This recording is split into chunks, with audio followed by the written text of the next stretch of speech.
जय हिंद मेरे प्यारे बच्चों। मैं आपको जैसा कि प्रत्येक दिन कक्षा 6 का गणित एक चैप्टर रोज बताया जाता है, उसी प्रकार से आज कक्षा 6 का दूसरा चैप्टर पूर्ण संख्याएं, जिसका प्रश्नावली 2.3 आज हम बताने जा रहे हैं। तो यहाँ पर पहला क्वेश्चन है कि निम्नलिखित में जोड़ का क्रम विनिमय नियम किसमें है। क्रम विनिमय नियम किसमें है? देखिए यहाँ पर क्या है, 5 गुने 8 है ना, और यहाँ 8 गुने 5।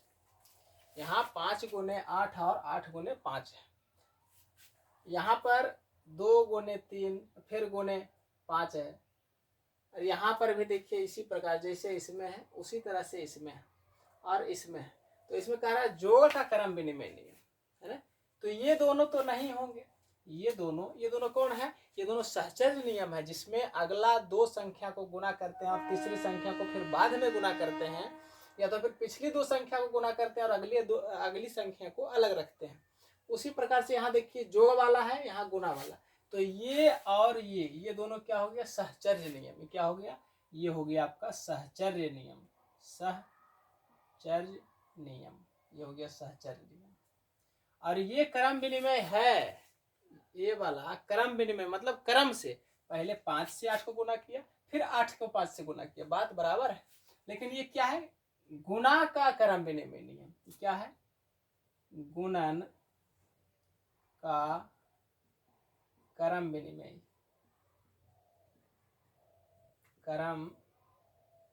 विनिमय नियम किसका है? ये गुना का क्रम विनिमय। ये क्या है?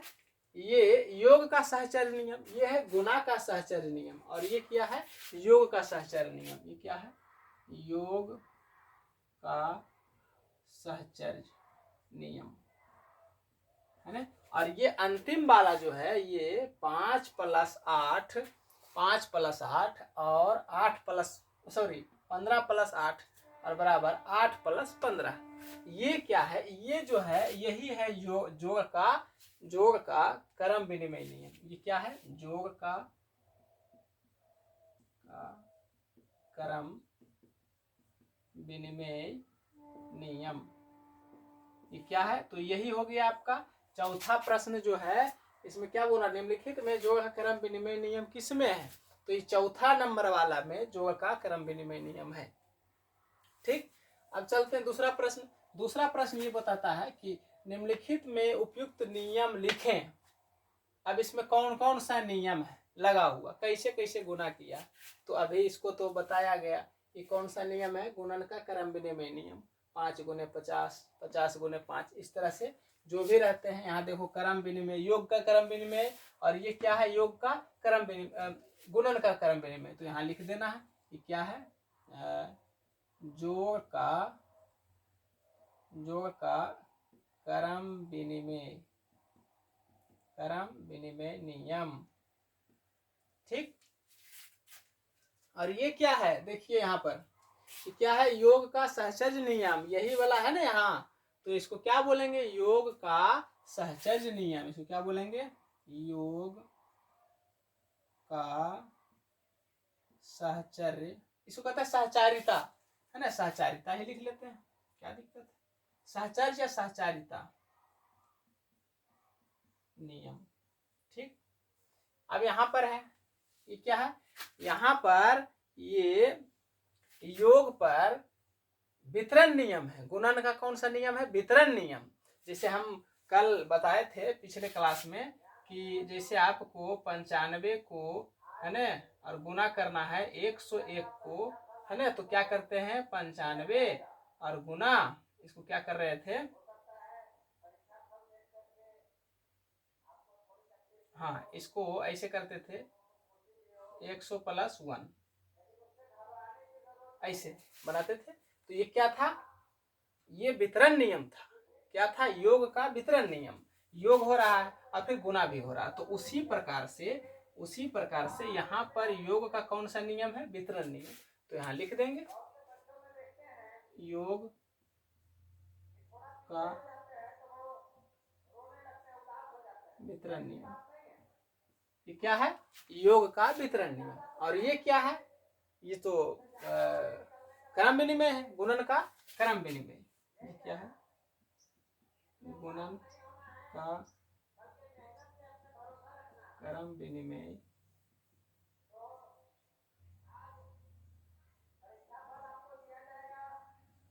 ये गुणन का क्रम विनिमय नियम। ठीक। उसके बाद तीसरा प्रश्न है कि निम्नलिखित में से किसमें, है ना, किससे शून्य निरूपित नहीं होता? तो हम शून्य पहले देख लेते हैं, किसको किसको गुणा जोड़ करने पर शून्य आ रहा है। तो एक में जीरो जोड़ने कितना आएगा? एक। कितना आएगा? एक। और जीरो को जीरो से गुणा करेंगे तो क्या आएगा? जीरो। किसी भी संख्या को जीरो से करते हैं गुणा तो जीरो आता है। और किसी भी संख्या में जीरो से भाग देते हैं तो क्या आएगा? जीरो। यहाँ पर देखिए 10 में से 10 घटेगा तो 0/2।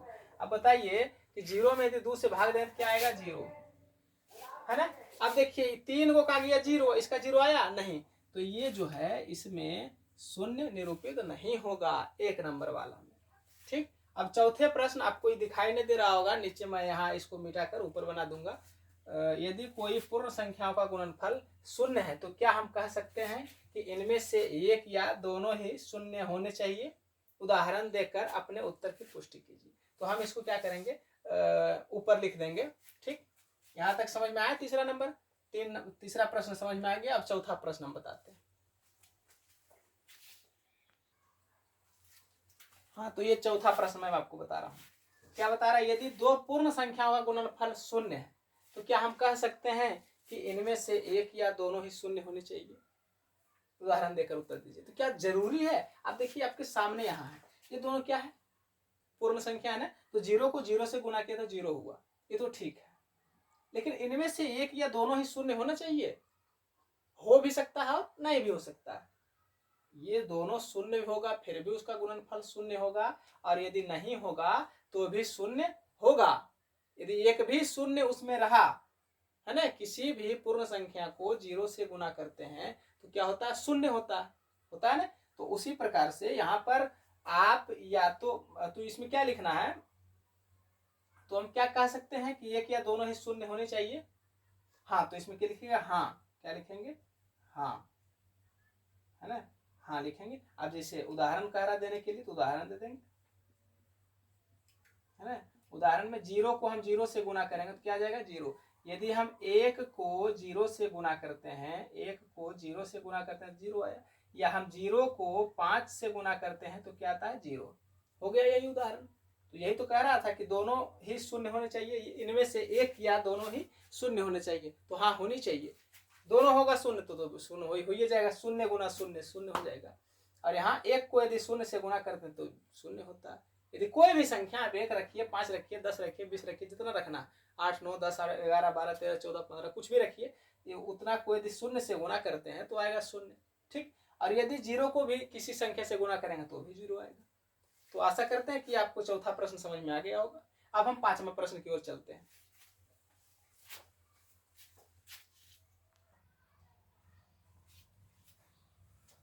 हाँ, तो मैं अब आपको 5वां प्रश्न बताने जा रहा हूँ। देखिए 5वां प्रश्न में है, ये जिस तरह से चौथा प्रश्न था ना, सेम वैसा ही है।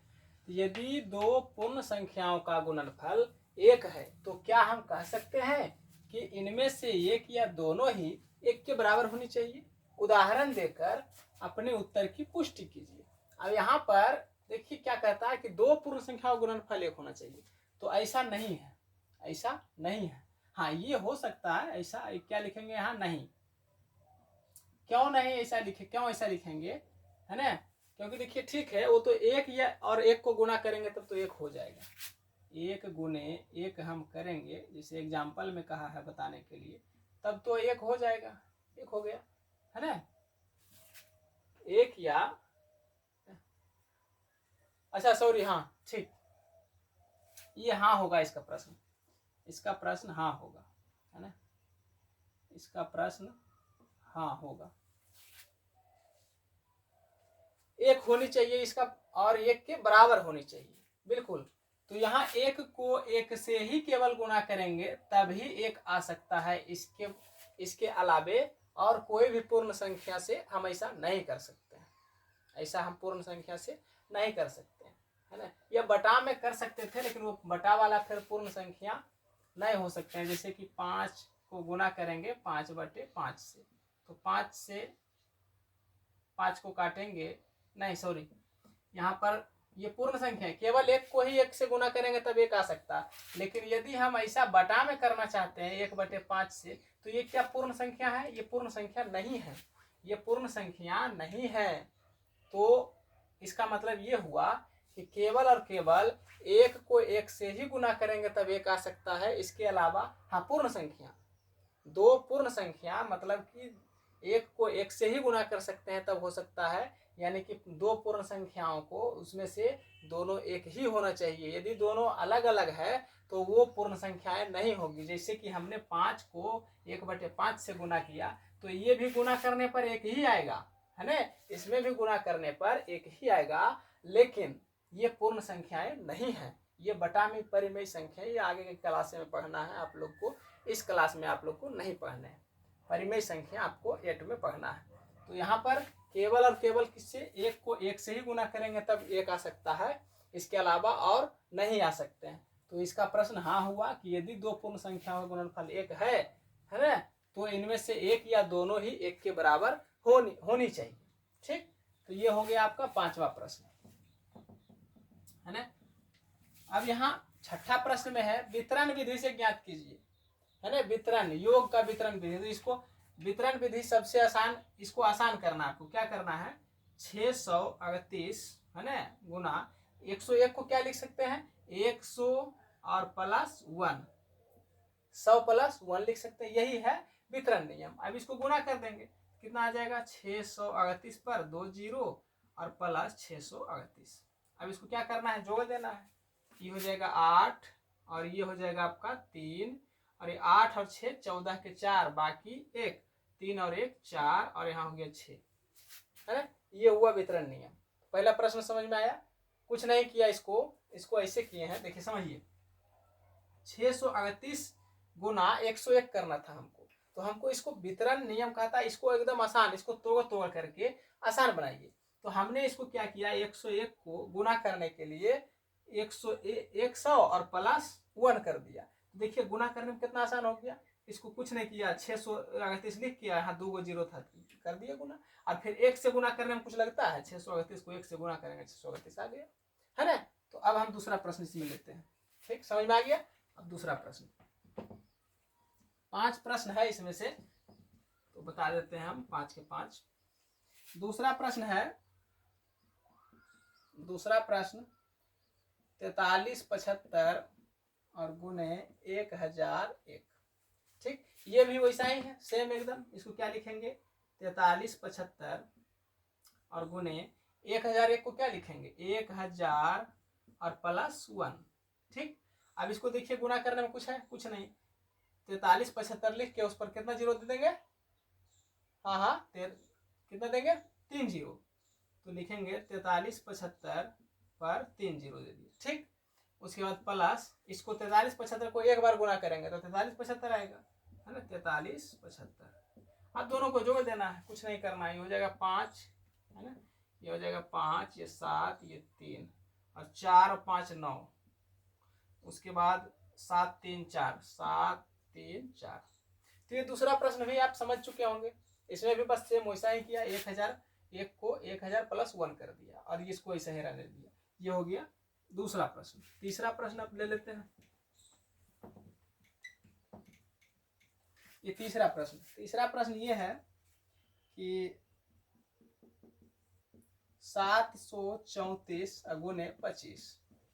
अब इसको कैसे करेंगे, ये तो यो है 734, यो 25, तो ये भी होगा, देखिए कैसे होता है, 734 और गुने इसको कर देंगे 20, इसको क्या लिखेंगे 20, और इसको लिखेंगे 5, इसको क्या लिखेंगे 5। यदि और इसको आसान बनाना चाहते हैं तो देखिए 734 और गुने इसको लिखेंगे 10 और इसको लिखेंगे 10 और इसको लिखेंगे 5।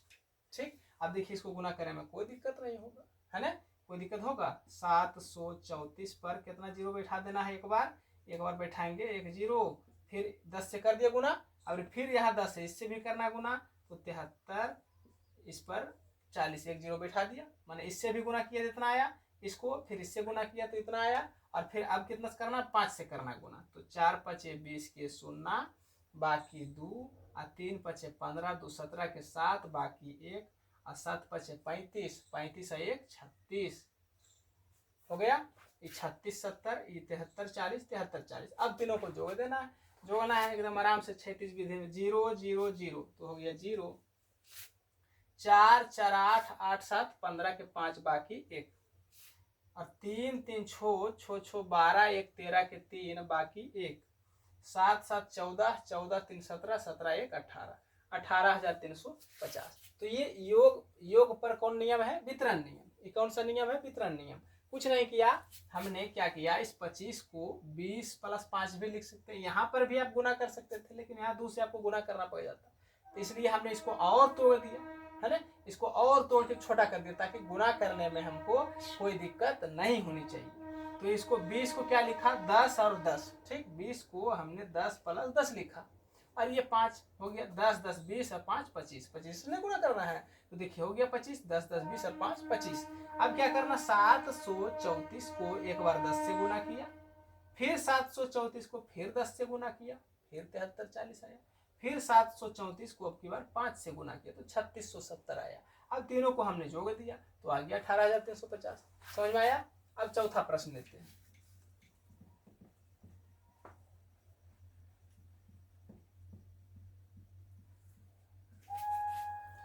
चौथा प्रश्न इसमें है 31 75 और गुने 125, 31 75 गुना 125।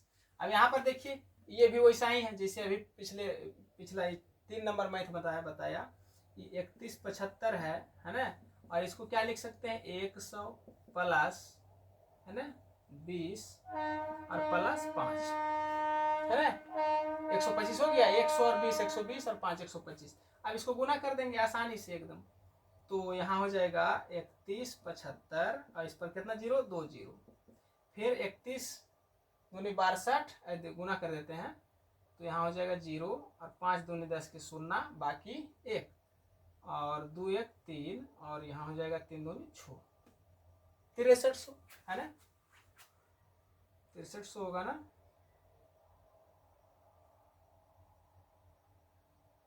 5 दूनी 10 7 दूनी 14 1 15 के 5 होगा ना,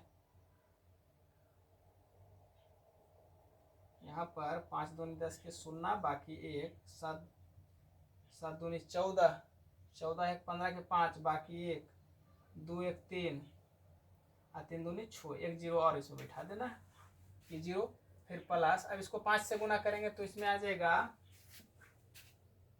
15,625, है ना, इसको हम 5 से गुना करेंगे तो आ जाएगा 15,625।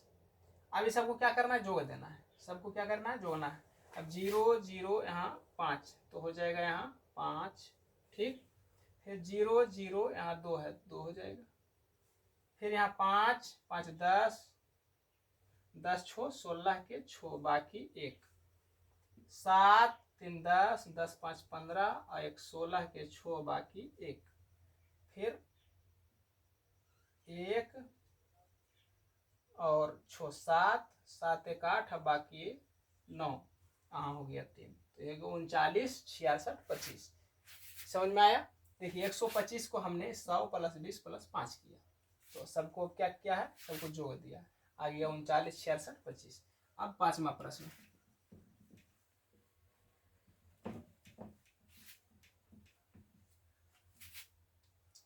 पांचवा प्रश्न है 608 और गुने 35। देखिए अब इसमें उल्टा है ना, उल्टा 608 है और यहाँ 35 है, तो क्या दिक्कत है, इसको 35 गुने 608 लिख देंगे। ऐसा क्यों, ऐसा इसलिए कि इसको आसान बनाने के लिए हम क्या करेंगे, या तो फिर ऐसा ही रहने दीजिए, ऐसा ही रहने दीजिए, इसको 608 लिख लीजिए और इसको क्या करना है 35 को हम 30 और प्लस 5 लिख देंगे। कोई दिक्कत? कोई दिक्कत नहीं। अब इसको 30 से गुना कर देंगे और इसको 5 से गुना कर देंगे तो ये हो जाएगा 8 3 24 के 4 बाकी 8 3 24 तो हो ही जाएगा 18 और इस पर एक जीरो बैठा देना 18,240 ये गुना करके आ गया। फिर प्लस अब इसको 5 से गुना कर देंगे 8 5 40 और 6 5 30 आ गया 340। अब दोनों को क्या करना है जोड़ देना है। इसको 0 0 0 हो गया 4 4 8 हो गया यहाँ हो गया 2 और 0 2 है ना और 8 और 3 11 के एक बाकी 1 1 1 2 21,280। तो इस प्रकार से हाँ एक और 7वां प्रश्न है। 6 नंबर तक आपको समझ में आ गया। अब हम आपको 7वां प्रश्न बताते हैं। ठीक,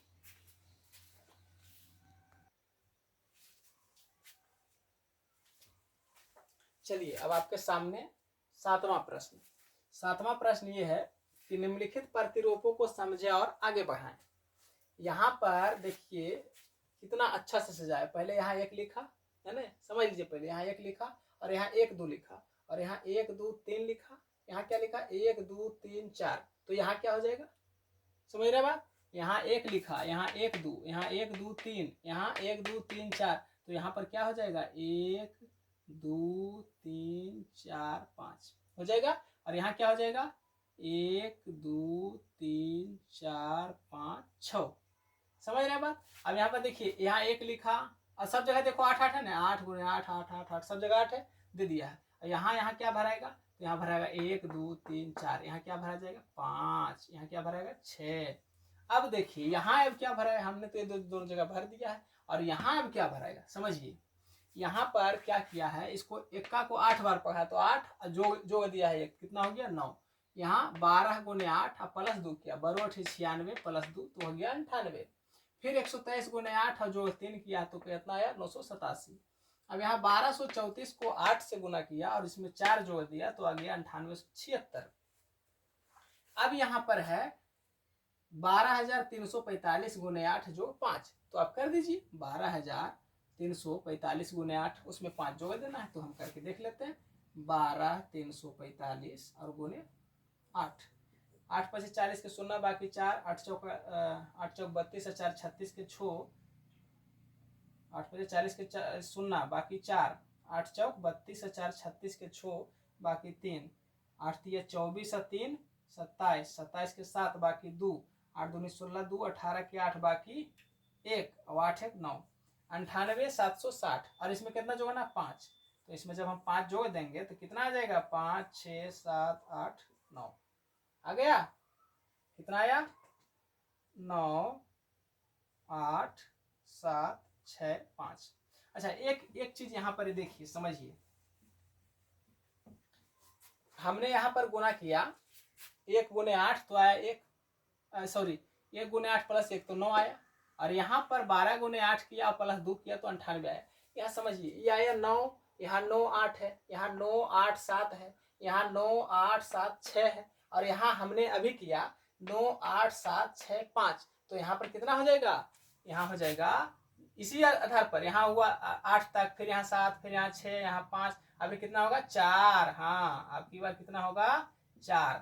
समझ में आया। अब गुना करने की कोई जरूरत नहीं जादू है कि नहीं है। यहाँ पर कितना अच्छा जैसे इधर 1 था तो यहाँ 1 2 फिर 1 2 3 1 2 3 4 1 2 3 4 5 1 2 3 4 5 6 है ना। और यहाँ 1 2 3 4 5 6 तक दिया। उसी प्रकार इधर भी है यहाँ 9 है यहाँ 9 8 है यहाँ 9 8 7 यहाँ 9 8 7 6 यहाँ 9 8 7 6 5 तो उसी प्रकार से यहाँ कितना होगा 9 8 7 6 5 4।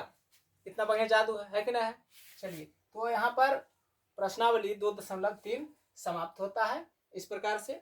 और अगले वीडियो में फिर अगला चैप्टर बताया जाएगा। तब तक के लिए आप पढ़ते रहिए खुश रहिए। दुर्गा पूजा है आराम से घूमिए छुट्टी मनाइए और क्लास तो रोज ऐसे चलता ही रहेगा है ना।